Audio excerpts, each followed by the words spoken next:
EQ with your ears, not with your eyes. I know there's some things that you learn, and I completely understand, and that you will do and repeat, and that's okay.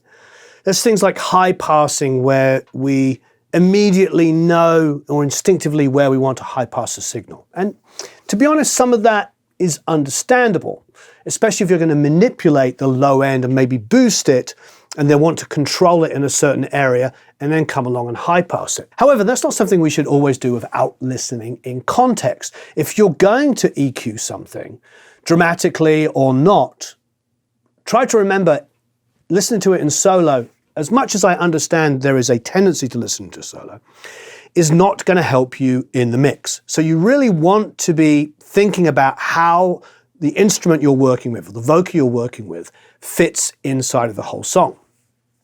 So don't just do things by looking and going, oh, I need to roll off at 100. Listen, what's going on? Are you taking off 100? Are you losing some of the fundamental of the signal? Make sure you use your ears. But to me, it's even bigger than that. I've talked about this a bunch of different times, but this is a big thing for me. One of the issues of having plugins that have frequency analyzers in them is the tendency to think just because a signal is peaking like this, that needs to be EQ'd down. No!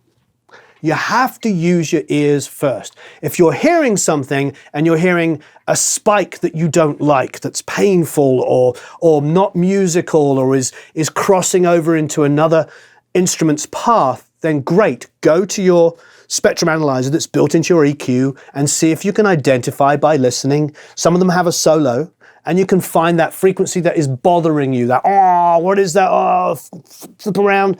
Great, but don't do it just using your eyes.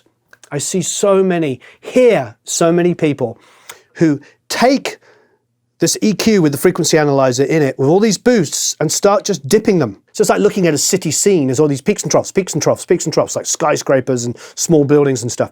And it is absolutely crazy.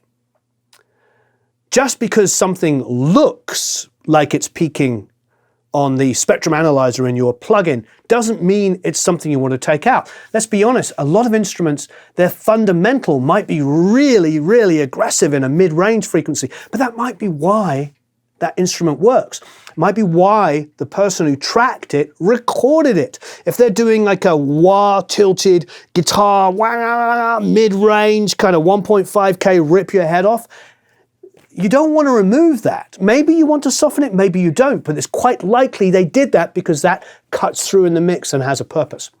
A lot of singers have really powerful mid-ranges. Maybe you want to tuck a little bit of it down, but to go and look at it and go, oh, there's this big mid-range, I need to soften it. And suddenly this voice becomes soft and meaning, Please, please, please, you need to trust your ears. Don't use the spectrum analyzer to make decisions on what something sounds like. The only way to know what something sounds like is to listen to it.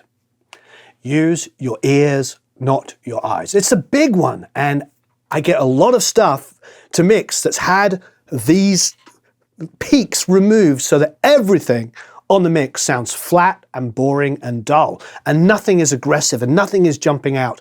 Everything starts to sound super, super safe. Remember, so many instruments, so many vocals, so many things that we love about music are fundamentally wrong. They're like screaming mid-range or, aggressive snare. Let's just say you've got this amazing snare ring that's like gong, and on your spectrum analyzers it's doing this.